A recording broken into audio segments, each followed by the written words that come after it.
Yahoo Finance Presents. I'm Jen Rogers. She's the founder of the Phenomenal Woman Action Campaign and a best-selling children's author. Meena Harris joins me now. Hi, Meena. Hi, how are you? I am doing pretty well. You've got a lot going on. That's one thing I learned about you doing research. You're like a real multitasker. Let's talk about the children's book. So your first book, Kamala and Maya's Big Idea, was inspired by your aunt, of course, now Vice President-elect Harris. What's the inspiration behind your new book, Ambitious Girl? Yeah, well, I was inspired by my aunt, but it was also really inspired by my family. And my second book, same thing. It's the family I was raised in, and it's also the family that I'm now raising. I have two daughters who are 2, almost 3, and 4.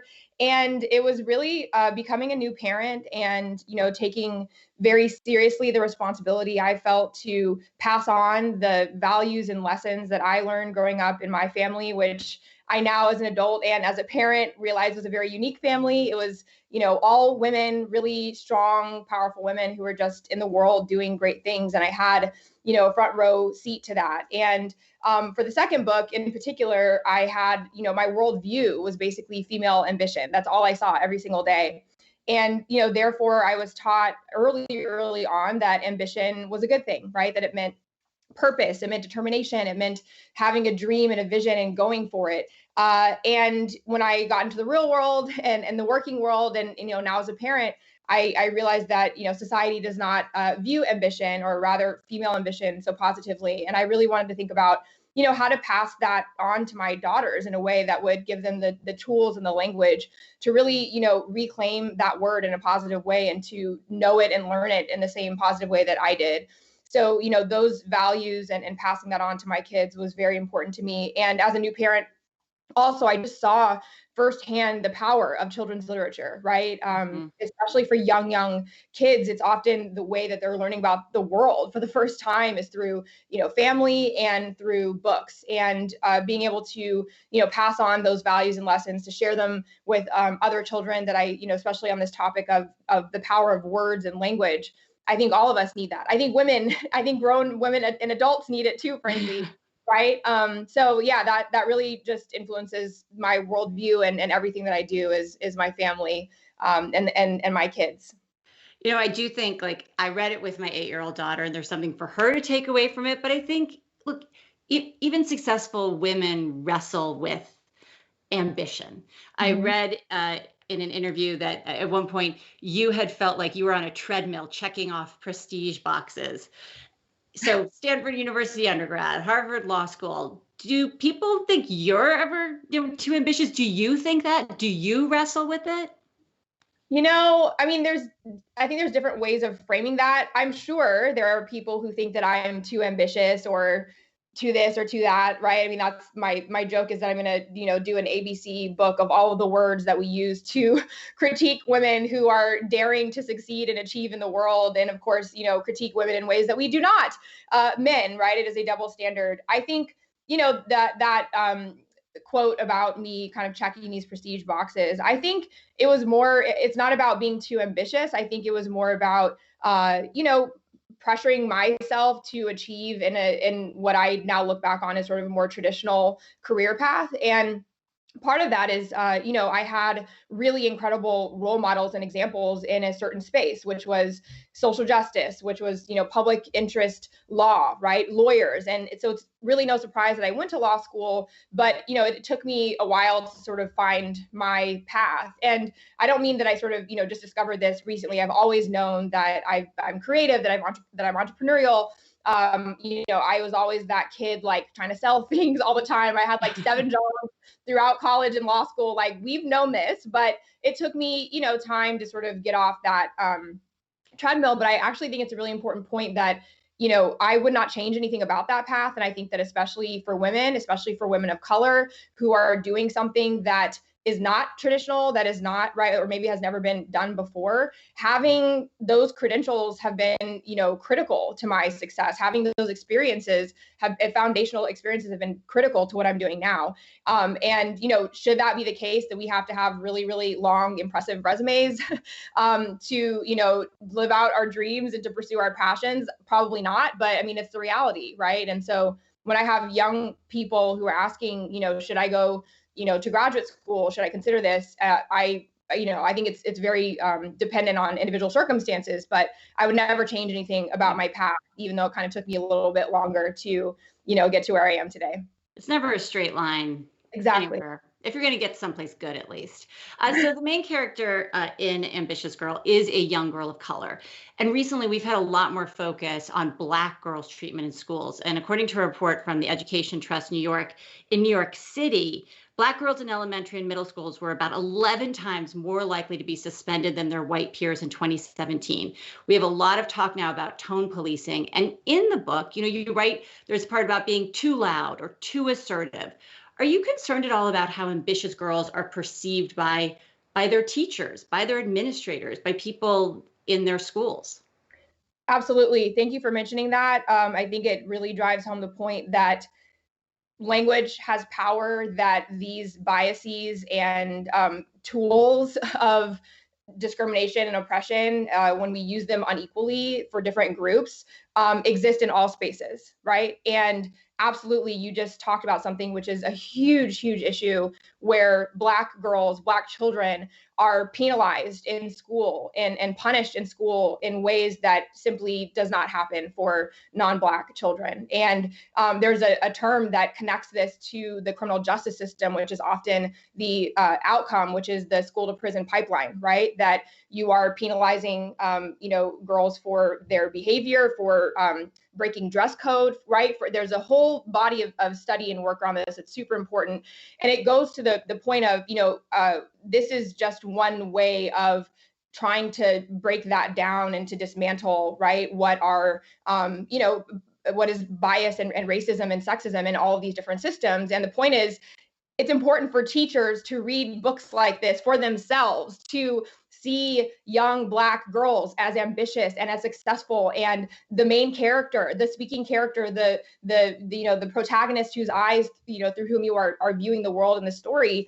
And for that reason, I've also said in that way, the book is not just for girls, it's not just for women, it's for boys, it is for men, right? We have to believe in that. We have to see it. We have to normalize, Black women Black female leadership, right? Which is what we are intending to do in the book. And again, in all spaces, we have to see this everywhere. I'm trying to do my part, right, through children's literature, but it is a small way of really starting to, change those perceptions.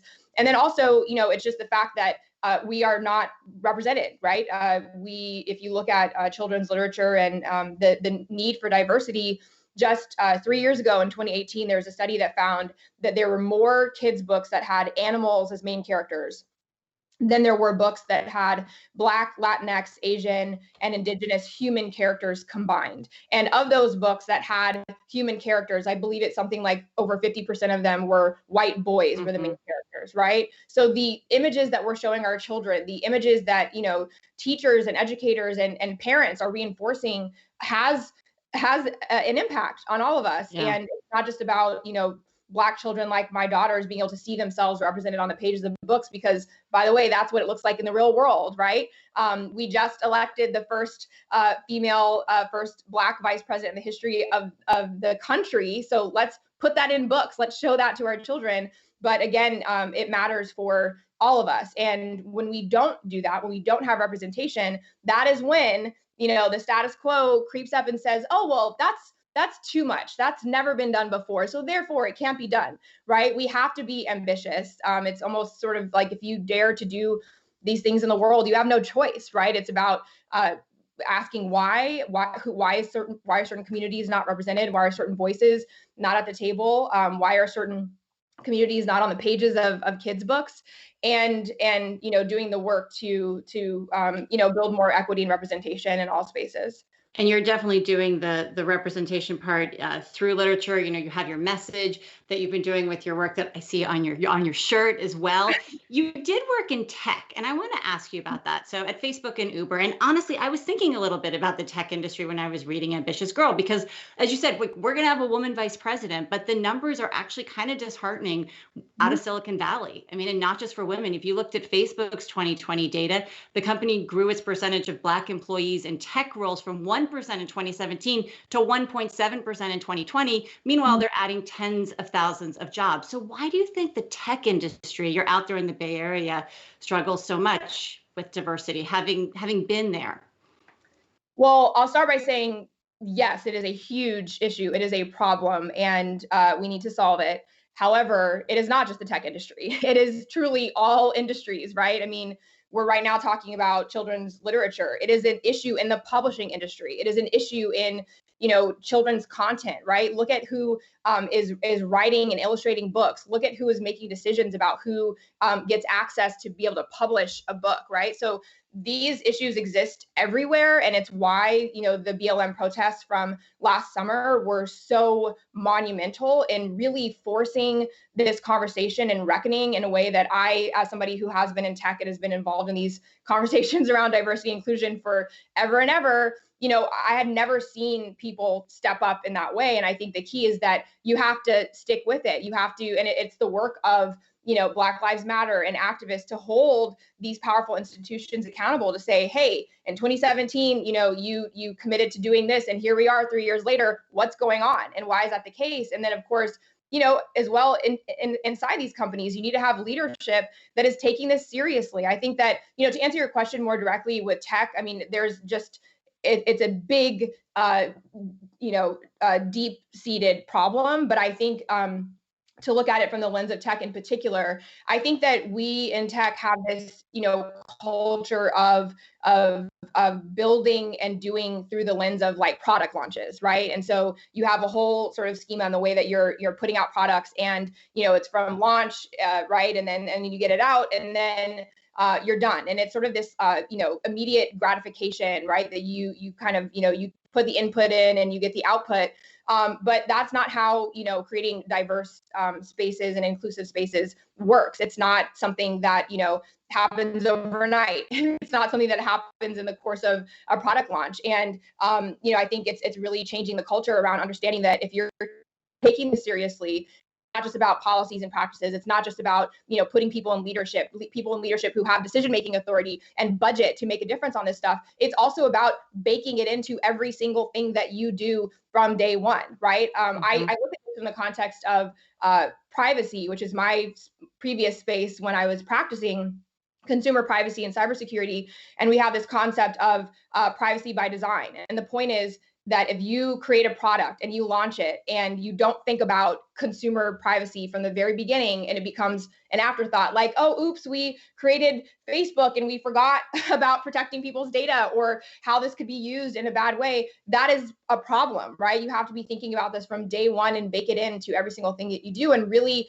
have it be a part of the DNA of what you're building. And so I think for tech, we need to shift. And again, this is but one way of solving this, but you have to really understand that it's something that has to flow through everything, right? And again, there's this culture of at Facebook, for example, where I was early on, move fast and break things.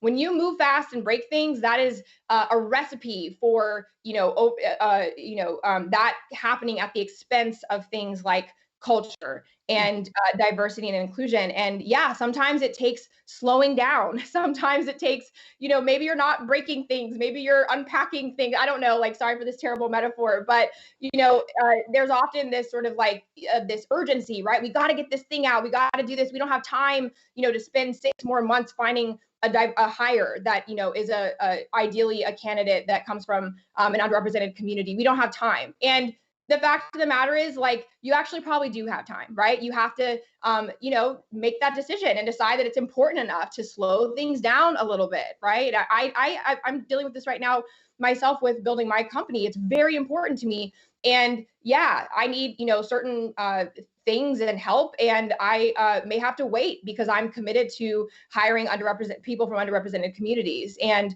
I carry with me those experiences in the tech industry, seeing how these things happen. And I've seen it over and over and over again, right? It's a classic situation where you're moving too fast and you're not, prioritizing things that later become sort of an oops or an afterthought. And then it becomes much harder to change at that point. I wish I had more time to talk with you about all of these issues. Before we go, Ambitious Girl, it comes out the day before this most historic inauguration. It's going to look very different than it has in the past. How are you feeling about that day? And what will it be like for you personally and for our country? I feel hopeful. I think for me, one of the most inspiring aspects of all of this is that, yes, I have a personal connection, and it's very special, but we as a family are experiencing what families all over the world are right now. And, I have parents who send me photos of the little girls looking up at the TV screen, and that's what's happening in my house too. And it's just a beautiful, wonderful, long, something that we should have, I had hoped would have happened a long, long time ago that is finally happening. It's historic, it's important. And I think on this whole topic of representation, it inherently will open the door for more women of color to achieve, and it will normalize ambition, female ambition, not hiding it, not letting society tell us that we cannot be, telling us that we're too ambitious, that is just not a thing as far as I'm concerned. And, ambition is going to be on this world stage, female ambition, and it has succeeded. And I think that is just good for all of us. Meena Harris, the book is Ambitious Girl. You've got so much more going on. I hope we can talk with you again as you continue your journey, not in a straight line. All right. Thanks so much.